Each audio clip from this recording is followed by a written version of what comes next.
What's up, Tasty Nation? Welcome back to the show. This is Futures in Focus, sponsored by the CME Group. I am joined here with Jamal and, of course, Craig from the CME Group. How you doing? Great. Thanks for having me back. Of course. As always, we will.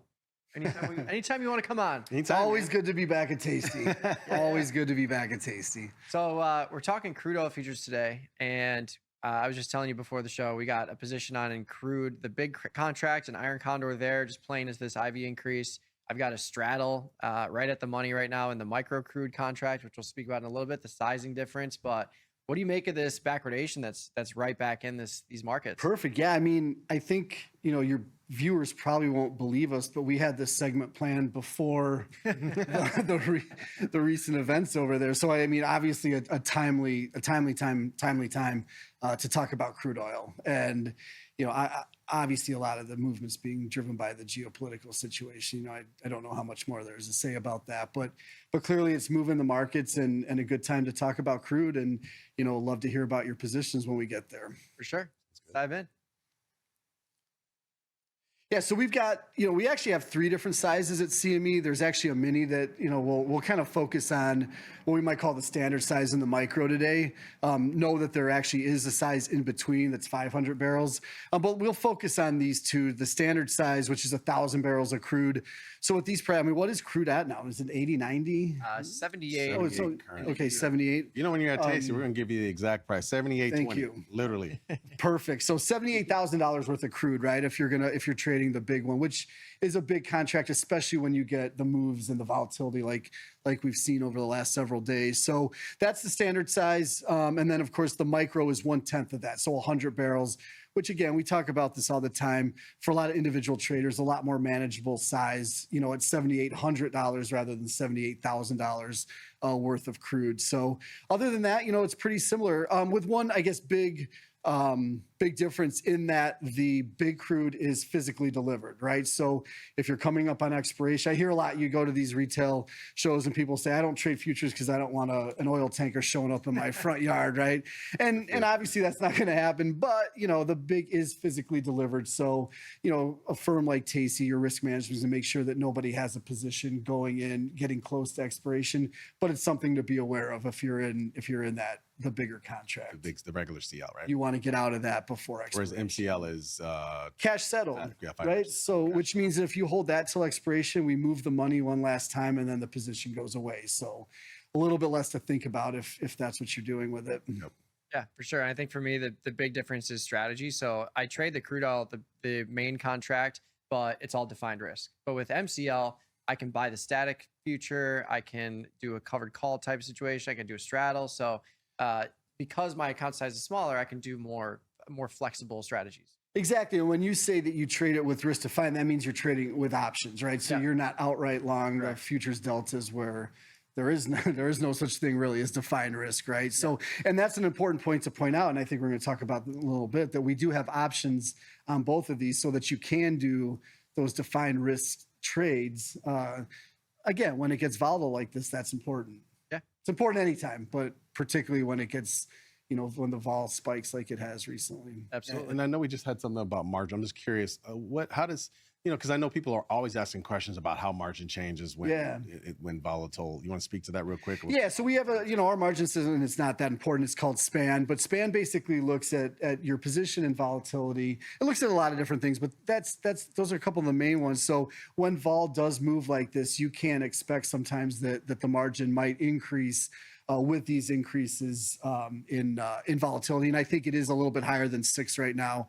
I want to say it's like $800 right now, as I'm looking for the margin. On the small one, yeah. So the big one would be about 8,000. So it has, you can see even since the slide was created, might have gone up a little bit, but that is strictly due to the volatility increase in the market. Yeah, and that span is beneficial to the retail trader in the sense that it takes a more of a real-time risk approach. The risk is still risk. Like if you're selling a put, your risk is, 70 grand, whatever it is. But the real-time span margin just gives you that extra flexibility where that this number can ebb and flow, but you get the benefit of the doubt of not having to put up as much capital. Totally. And I've been on the road with you guys for the better part of a decade. you know, and I know that, so you guys look at that as a proxy for the risk in a trade, not like you said, it's not an absolute number or anything like that, but, you know, on a relative basis, what's the margin versus another product? And it is a good way to look at it. Sure. And then your point about the, you know, we call it the capital efficient nature of futures, where, you know, even at 8,000, that's, you know, less than or about 10%. Versus, you know, like a 50% margin that you'd have in the securities, you know, Reg T if in the securities world. Sure. And these are some of the, yeah, I think we've actually gone over most of this already. And this is what I was just saying, right? So there's different ways to get exposure to energy, the energy sector, as well as oil. But, you know, one of the phrases we use a lot is, if you truly want exposure to crude, there's nothing more correlated to crude than crude, right? And that's literally what you're trading with the future.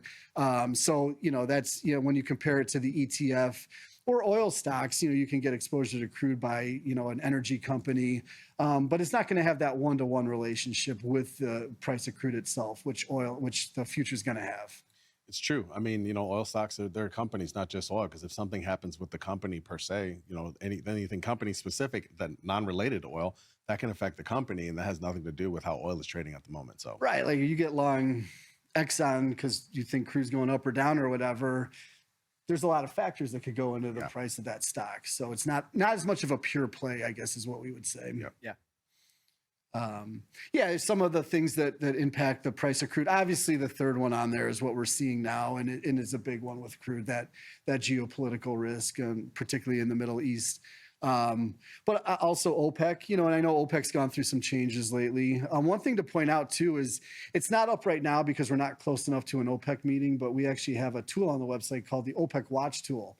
And it kind of acts like the Fed Watch tool does. It uses crude options. Oh, you guys and your watch tools. Well, you know, I'm not mad at it. I love it. It's a good idea. But yeah, it uses like the option pricing to kind of try to predict what OPEC is going to do at its next meeting. So it's worth watching if you're trading crude. Awesome.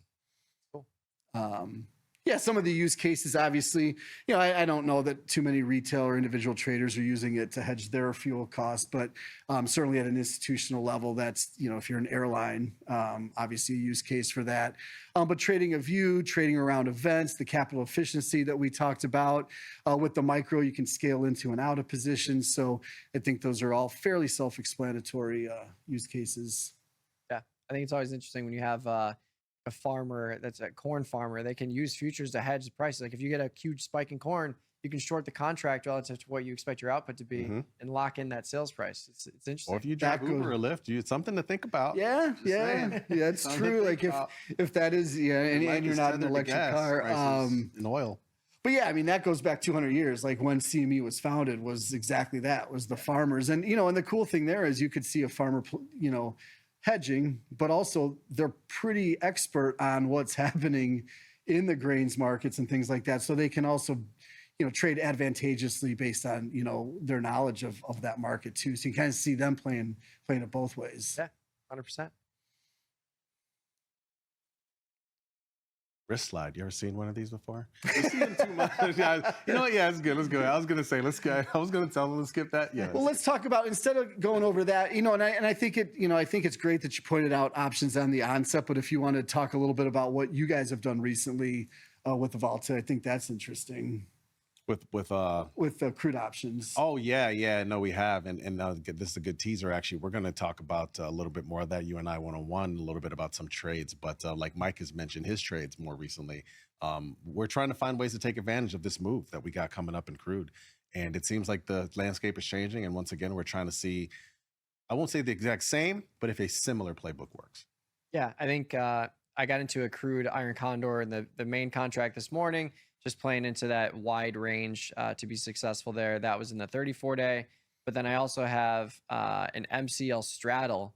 So this is at the 78 strike now. So I've actually rolled this a number of times. Started with a short put at 76, added a short call, rolled it from the 17-day to the 49-day. So I went from a $3 credit all the way up to a $13 credit now at the 78 strike. And just yesterday, moved it from 76 to 78. So you have full flexibility in terms of the options expirations, the strikes you can choose. But yeah, the backwardation here that we're seeing in these contracts is telling that the things are happening overseas, things are heating up, Mhm. and that expands implied volatility, gives you more opportunity because these options are more expensive now relatively.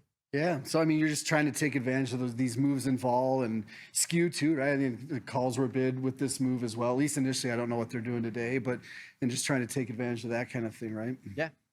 So let's hit them with some takeaways here. Yeah. So again, one benchmark, two sizes is crude. WTI crude oil, West Texas Intermediate crude. Consider the benchmark crude price. Globally, and then both the CL and the MCL give you exposure to that. So obviously, 1,000 barrels versus 100, and kind of just depends on your capital and risk appetite. Really, is which one of those might be interested in. Supply and demand. Again, even we talk about geopolitical risk, but that's supply risk, right? When we have these kinds of things happen, that's a risk to the supply, and obviously the economic theory is supply goes down, price goes up. We're seeing recently, and then the options is really important. I'm glad that you've brought that up a couple times. The fact that there are options on both of these, where you can define your risk in these in these products, especially again when it gets so volatile. Be on the lookout that a video that Craig and I are about to do real soon that's going to be up on our tastylive YouTube page, where we dive into some trades that we did using both of these trading vehicles. Cool. Well, thank you, Craig. Appreciate Thank you guys.